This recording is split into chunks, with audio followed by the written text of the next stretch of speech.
آج جو فیصلے کر رہے ہو، جب آپ بچے تھے اسکول میں پڑھتے تھے تو عمران خان یہ سبز لالی پرچم لے کے دنیا میں پھرتا تھا، پاکستان کا جھنڈا لہراتا تھا۔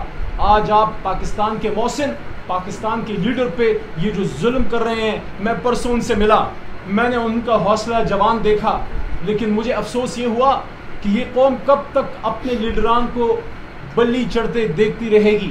کبھی پھانسی چڑھتے، کبھی لیاقت باغ راولپنڈی میں شہادت ان کی ہوتے دیکھتے، اور کبھی عمران خان صاحب جیسے لیڈر کو جو اسمبلی کے فلور پہ بھی میں نے کہا کہ ان کو گولیاں لگی، اس کے بعد بھی انہوں نے پاکستان زندہ باد کہا۔ ہمارے ورکروں کے ساتھ کیا کیا نہ۔ تو میرے بھائیوں اور میرے دوستوں، کل رات جو ہوا ہے، آپ کیا سمجھتے ہیں؟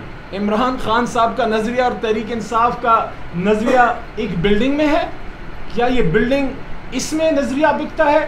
بلڈنگ تو سر چھپانے کی جگہ ہوتی ہے، باقی تو نظریہ سینے میں ہوتا ہے، سینہ بس سینہ جاتا ہے۔ آپ نے ایک بلڈنگ تو توڑ دی، 25 کروڑ سینوں کے ساتھ کیا کریں گے؟ جہاں عمران خان صاحب سے محبت کی لو ٹمٹماتی ہے، جہاں عمران خان صاحب بستے ہیں، اور آج سے نہیں۔ میرے دوستو، عمران خان صاحب نے جیل میں میرے سامنے جب سپریم کورٹ کے کاغذات پہ دستخط کیے تو عمران خان صاحب نے یہ کہا کہ میں ان پرسن آنا چاہتا ہوں، میں سپریم کورٹ ان پرسن آنا چاہتا ہوں۔ یہ بات آن ریکارڈ رہے اور میں اس بات کا گواہ ہوں۔ مجھے نہیں چھوڑا جاتا عمران خان صاحب سے ملنے۔ اس دن بھی 6.5 گھنٹے انتظار کے بعد مغرب کی اذان کے قریب مجھے چھوڑا گیا، اور میرے سامنے عمران خان صاحب نے یہ بات کی۔ جب اب یہ میں بات کر رہا ہوں شاید پھر نہ چھوڑا جائے، لیکن میں ہائی کورٹ سے آرڈر لے کے جاؤں گا اپنے لیڈر کے پاس، چاہے جتنے لوگ روکیں۔ وہاں میں نے عمران خان صاحب کی موجودگی میں یہ بات کی، اڈیالہ جیل کے اندر عدالت میں جب پروسیڈنگ چل رہی تھی، کہ خان صاحب یہ آپ کا حق ہے، ایک نیوکلیر، ایک جوہری اسلامی طاقت میں، ایک ملک میں یہ سٹرینتھ ہونی چاہیے کہ سابق وزیر اعظم کو 40 منٹ کا راستہ ہے اڈیالہ سے سپریم کورٹ، اس کو فل پروٹیکشن دے۔ اگر یہ کوئی بات کرتا ہے کہ سیکیورٹی کنسرنز ہیں، تو کیا سیکیورٹی کنسرنز وزیر اعظم پاکستان کو نہیں؟ کیا وہ گھر بیٹھ گئے؟ کیا سیکیورٹی کنسرن سپریم کورٹ کے چیف جسٹس صاحب کو نہیں؟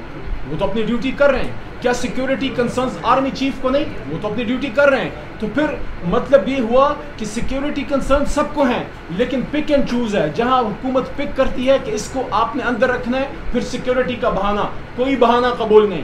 عمران خان صاحب کو لانا پڑے گا اور ان کو اسی طرح لائیو سٹریم پہ دکھانا پڑے گا جس طرح آپ اور لوگوں کو لائیو سٹریم پہ دکھاتے ہیں۔ اگر آپ ایسا نہیں کریں گے تو آپ آرٹیکل 190 کی خلاف ورزی کریں گے، کیونکہ ہر ادارے کو سپریم کورٹ کی ایڈ میں آنا چاہیے۔ اور چلتے چلتے لگے ہاتھوں یہ بھی کہہ دوں، اس وقت ہم خیبر پختونخوا ہاؤس میں بیٹھے ہیں جو پاکستان کی بنیادی اکائی ہے۔ مجھے فخر ہے کہ میں خیبر پختونخوا سے ہوں۔ ہم ڈیموکریٹک لوگ ہیں۔ پشتونوں نے ووٹ کی طاقت سے پاکستان بنایا تھا، ریفرینڈم کیا۔ اپنے پرانے لیڈر باچا خان کو، جن سے ان کا پرانا تعلق تھا، اس کو چھوڑ کے قائد اعظم محمد علی جناح کا ساتھ دیا پشتونوں نے، اور سن 47 میں پاکستان جب آزاد ہو رہا تھا، ووٹ کی طاقت سے خیبر پختونخوا پاکستان کا حصہ بنا۔ مجھے بڑا دکھ ہے کہ SIFC کی میٹنگ میں آپ نے خیبر پختونخوا کے وزیر اعلیٰ جناب علی امین خان گنڈاپور کو نہیں بلایا، یا آپ نے علی امین خان کو نہیں، خیبر پختونخوا کے وزیر اعلیٰ کو نہیں بلایا۔ آپ کیا میسج دے رہے ہیں ان پشتونوں کو جنہوں نے پاکستان کی خاطر آج بھی قربانیاں دے رہے ہیں، جن کا خون بہہ رہا ہے، جن کے گھر لٹ چکے ہیں، جو آپ کی فرسٹ لائن آف ڈیفنس ہوا کرتے تھے؟ کبھی ٹرائبل بیلٹ میں ہمارے جرری پاک فوج کو جانے کی ضرورت نہیں ہوتی تھی، ہم پشتون ڈیفنس کرتے تھے۔ لیکن آج حالت یہ ہے کہ پشتونوں کو پاکستان میں جینے کا حق نہیں دیا جا رہا۔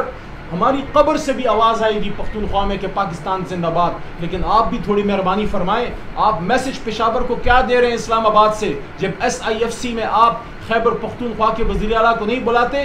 وہ علی امین خان نہیں ہے، اس کے پیچھے عمران خان ہے، اور عمران خان کے پیچھے 25 کروڑ عوام ہیں۔ اور میری بات سنیے، یہ جو اسلام آباد میں ہو رہا ہے، شہباز شریف صاحب، آپ کے امپورٹڈ وزیر داخلہ کو کہنا چاہتا ہوں، یہ سیریز آف ایونٹس ہو رہی ہیں، اس پہ ہماری نظر ہے۔ ہم صرف تحریک انصاف کے آفس کا رونا نہیں رو رہے، کوئی بات نہیں۔ میں نے تجویز دی تھی، اور میں اپریشیٹ کرتا ہوں بڑے بھائی رؤف حسن صاحب کو، میں نے صبح تجویز دی کہ ہمارے ورکروں کے ساتھ کیا کیا نہ ہوا۔ آپ نے دیکھا ہوگا 80 سالہ ڈاکٹر یاسمین راشد، قوم کی ماں، بیڈ پہ پڑی ہوئی ہے، کینسر سروائیور ہے، اور اس کے ساتھ جو ہو رہا ہے وہ تو محسن ہے۔ اس نے تو کورونا کے زمانے میں پنجاب کو بچایا تھا، اس نے تو پاکستان کو بچایا تھا۔ اور کینسر سروائیور کی بات ہوتی ہے تو میرے رائٹ پہ رؤف حسن صاحب بیٹھے ہیں، میں نے اڈیالہ کے بعد پریس ٹاک میں بھی یہ بات کی اور آج خیبر پختونخوا ہاؤس میں بھی یہ بات کروں کہ صرف تحریک انصاف ان کی پہچان نہیں، یہ ایک نام اور لکھاری ہیں، ان کا اٹھنا بیٹھنا پڑھے لکھے لوگوں میں ہے، یہ ایک ٹیچر ہیں، یہ ایک اسکالر ہیں اور ان کی ڈپلومیٹک سرکلز میں اٹھک بیٹھک ہے، اچھے لوگوں سے رابطہ ہے، بچوں کو تہذیب سکھاتے ہیں۔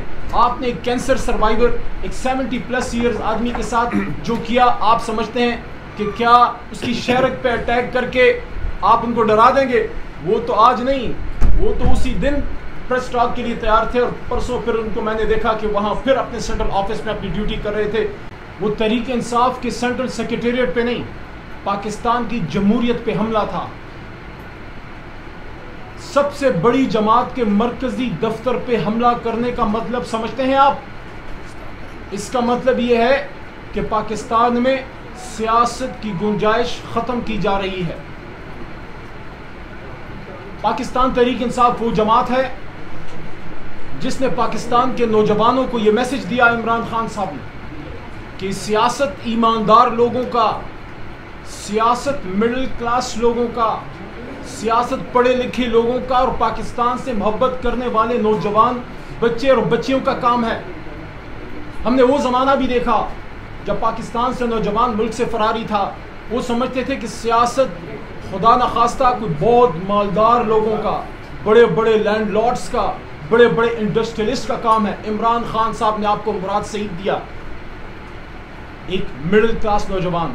اس جماعت کے ساتھ آپ یہ کر رہے ہیں، تو جب آپ سیاسی جماعتوں کے دفاتر بند کرتے ہیں تو معذرت چاہتا ہوں، پھر ان لوگوں کو موقع ملتا ہے جو پروسکرائب آرگنائزیشنز ہیں، جب سیاسی جماعتوں کے دفتر بند ہوتے ہیں تو نان سٹیٹ ایکٹرز کو موقع ملتا ہے جو ماضی میں ملتا رہا۔ عمران خان صاحب نے ہمیشہ سیاست کے ذریعے ملک کو ٹھیک کرنے کی بات کی، اور وہ یہی بات ہے جو قائد اعظم محمد علی جناح کی بات ہے، جس کے بہت بڑے پرستار فردوس شمیم نقوی صاحب میرے لیفٹ پہ بیٹھے ہیں، جب بھی یہ جناح کے پہنتے ہیں ہمیں قائد کی یاد دلاتے ہیں۔ عمران خان نے آپ کو شہریار خان آفریدی دیا، عمران خان نے آپ کو بیرسٹر عمیر نیازی دیا، عمران خان صاحب نے آپ کو پشاور سے مردان سے عاطف خان دیا، عمران خان صاحب نے آپ کو کراچی سے خرم شیر زمان دیا، عمران خان صاحب نے آپ کو بلوچستان سے قاسم خان سوری اور کاکڑ دیے، عمران خان صاحب نے آپ کو اس ملک میں اس ماحول میں جہاں بچیاں گھر سے نہیں نکل سکتی، ڈیرہ غازی خان جیسے بیکورڈ علاقے سے جہاں سرداروں کا راج ہے، وہاں سے اس قوم کی بچی کو MNA بنوایا، ریزرو سیٹ پہ نہیں، الیکشن لڑوا کے ایک بار نہیں 2 بار عمران خان کے نام پہ جیتی ہیں۔ وہاں سے ہماری بہت ہی محترم زرتاج گل صاحبہ، جن کے ساتھ اس دن اسمبلی میں جو ابیوز ہوا آپ سب نے دیکھا، اور پشاور جہاں سے کبھی کوئی خیبر پختونخوا سے کوئی خاتون الیکٹ ہو کے نہیں آئی، وہاں سے شاندانہ گلزار صاحبہ کو ٹکٹ دیا اور وہ وہاں سے جیت کے آئی، ایک ٹپکل ٹریڈیشنل پشتون معاشرے سے نکل کے الیکشن جیت کے آئی۔